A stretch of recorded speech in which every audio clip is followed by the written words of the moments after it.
So does that mean that if it's Planck particles or whatever, there's just like an infinite, not necessarily literally infinite, but just like a ridiculously large sum of all of them within and around us all the time? Or you're saying in a vacuum? Yeah, because the atom itself is 99% empty space. And that empty space, you're saying, though, is going to be something. It's going to be something. Yeah. You think there is an ether? Yeah. Definitely. But what is it? Could you explain what it is? Yeah, it would be, there's many things it could be. It could be an electron-positron dipole, because they found that in the 1931 Anderson experiment.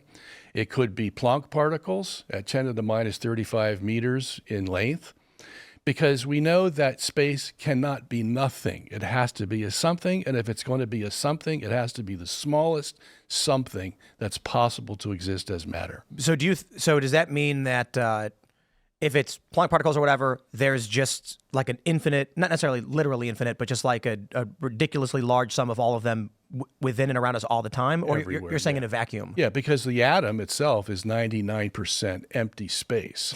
And that empty space, you're saying, though, is going to be something. It's going to be something. Yeah, and Tesla actually said that he believed it was a substance that was tenuous beyond conception, meaning like thinner than, so an actual homogeneous medium. Basically, that it's like the air is right now, only it's an additional medium, but it's so thin that it's like beyond conception. Yeah. And a fascinating thing that I love to bring up, and we brought up on Timcast IRL 2 days ago, was the discovery of air as matter, the eventual discovery of air as its weight, and the eventual discovery of the composition of air, that early humans didn't understand that there was actually a matter in front of them. Right. They thought there was nothing. Yeah. And then as the story goes, there's a couple stories. One of them I just read the other day was that they flipped a bucket upside down and put it in water, and water wouldn't go in it. And they were like, there's something in there. And they're like, hey.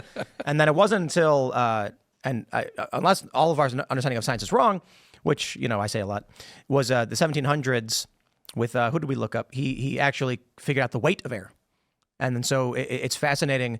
It's fascinating because we take so much for granted, like the discovery of zero is fascinating in mathematics. Early humans didn't conceive of that in math, and how it behaves and how it affected our understanding of the universe.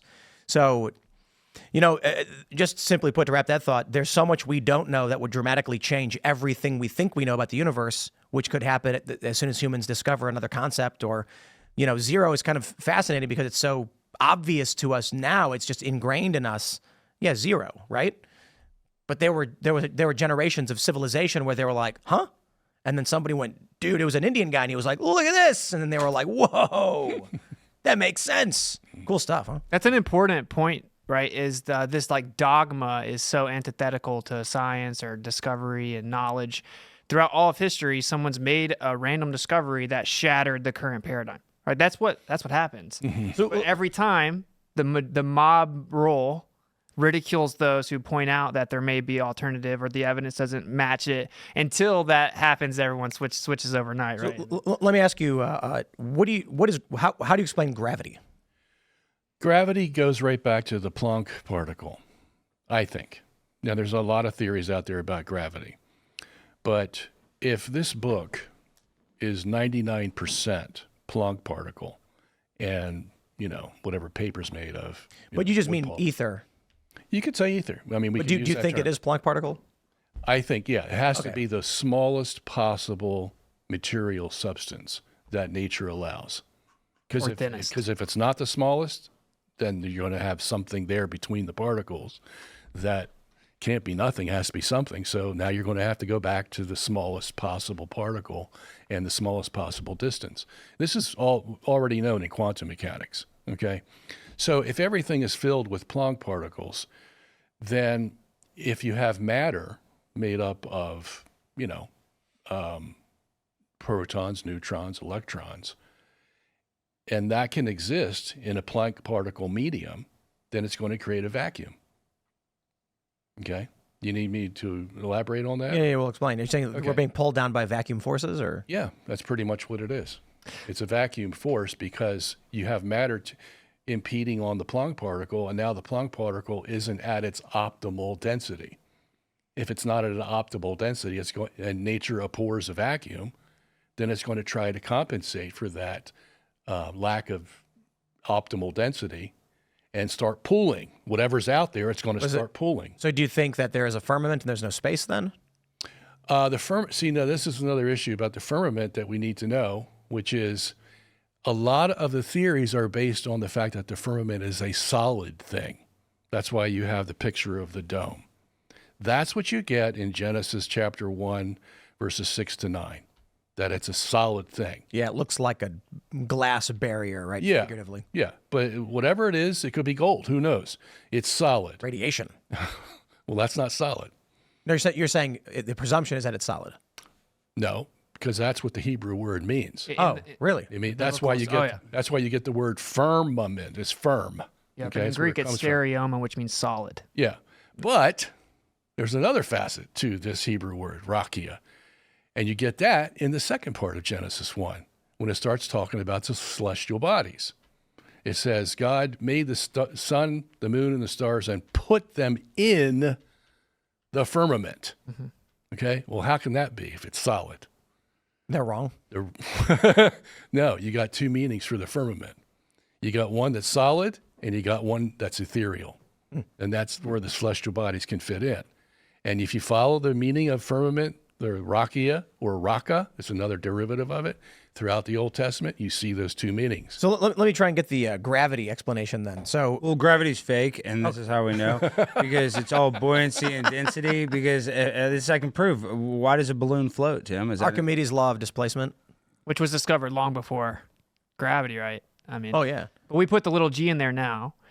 So because gravity comes from gravitas, which means heavy. So it just means that objects are heavy. They have a weight. As to what causes objects to have weight, that's the real question, right? So, right. So the issue then would be, I'm trying to understand, and maybe I'm getting it wrong. The Earth is massive, and with Planck particles occupying 99% of space, there is a massive vacuum that is the Earth pulling everything towards it. Well, to balance. The Earth also has Planck particles in it. That's what I mean. Yeah. Oh, okay. So the Earth is effectively this gigantic structure with massive vacuum force pulling everything around it to it. That's right. That's right. And what's the conventional gravity theory of gravity? So, and to be clear, I'm not a physicist. I'm just an amateur astronomer who enjoys looking at the stars. Are you a doctor? I'm a doctor of neuroscience. Then we'll say doctor, but keep that part quiet. You're a doctor. Yeah, no, I don't know much about theoretical physics and about what causes mass to have gravity. That's outside of my wheelhouse, to be honest. But it's the theory of relativity. It says that gravity is the bending and warping of space. It's the effect of the bending and warping of space-time, and that it displaces the space-time, causes a gravity well, and basically objects fall inside this well. Back in the day, it was Newtonian, which is that matter inherently has some property that pulls things to it. And actually, Newton said that he couldn't understand it. It must be God doing it. And most people won't talk about that. He just straight up said God must be doing it. He threw his hands up. He said there had to be an ether if it existed, because there had to be mutual contact between the bodies and stuff like that. But this is interesting, because people will say, like, hey, stupid flat earther, what's gravity, right? But the mainstream model doesn't have a viable model for gravity. Right, it's not even remotely close. Is the flat Earth? I've read this, and it may not be the actual one, but what I've read was that the Earth is moving upwards. No, total straw man, insane straw. But Austin, you don't believe in relativity, right? I mean, you don't believe that the sun is 93 million miles away. You don't believe that you're conflating things. So I believe in the principle of relativity. I don't believe in the theory of relativity. It's ridiculous. What's the difference? What do you mean? Meaning that things are relative. Like I can be moving in a car and it looks like the tree's moving. Obviously, that principle's real long before Einstein was even a thing. But the theory of relativity is matter of fact, Bellarmine used that against Galileo. The theory of principle of relativity. Principle, exactly. Yeah. So but gravity doesn't work at all in the mainstream model. It's such a misnomer. In 1933. Fritz Zwicky looked at a coma cluster, so it's like a cluster of galaxies all together. And to keep the galaxies together, there had to be a certain amount of gravitational force, right? So gravitational field had to be certain strength, and it only had 1% of the mass needed based on the gravitational prediction. Gravity was off by 99%. To this day, it's off. Dark matter is what they called it. At first, they called it missing mass. Then they just plugged in the value to fix it, and now it's called dark matter, completely undefined. It's just invisible, effectively, is what dark is. Yeah, it's like we can't detect what it is. We don't know what it is, but it clearly has some kind of gravitational effect on... Yeah, we can see gravitational lensing in galactic clusters. We can see that, we What does that have expect to do with dark matter, though? because galactic clusters have a lot of dark matter, and so if you look What at is dark matter? if you look at galactic clusters, they seem to be lensing light, and if you tally up the mass that you expect to see in those galaxies based on the amount of light that you're getting from the galaxies, it doesn't add up. It doesn't seem. Well, it doesn't add up according to what? So Wikipedia, our best friend, says dark matter is a hypothetical form of matter that does not interact with light or other electromagnetic radiation. Dark matter is implied by gravitational effects, which cannot be explained by general relativity unless more matter is present than can be observed. Now that's fascinating because that sounds to me, and I hate to say it, but it sounds like they have this theory and they go, okay, well, the theory can't explain this thing, so something must be there then, I guess. Exactly. It's almost religious. So obviously, but I'm not saying it's wrong. It's like Sudoku, right? We figure this is what's there is thing here. You know, we look at the numbers and we say 2, 5, or 6 must be in this space. So my point is simply, I think it. Obviously, the point of dark matter is that we don't know, and based on what we think about general relativity, we are plugging something in we've not yet discovered. And it's been over a century almost. Further, it goes back further than that. What they're saying is that F equals ma, which was Newton's formula, okay? Einstein's formula is G equals 8 pi tau, which is almost identical to F equals ma. So what does F equal ma mean? Force equals mass times acceleration. So m is the mass. So if you get these galaxies are rotating 10 times faster than F equals ma will allow, what you have to do is increase the m of the equation. The m is the dark matter. So you said you were a physicist? I was a physics major. Physics major. Yeah, but I don't have a degree in physics. I had a conversation with a professor once where this was 20 years ago.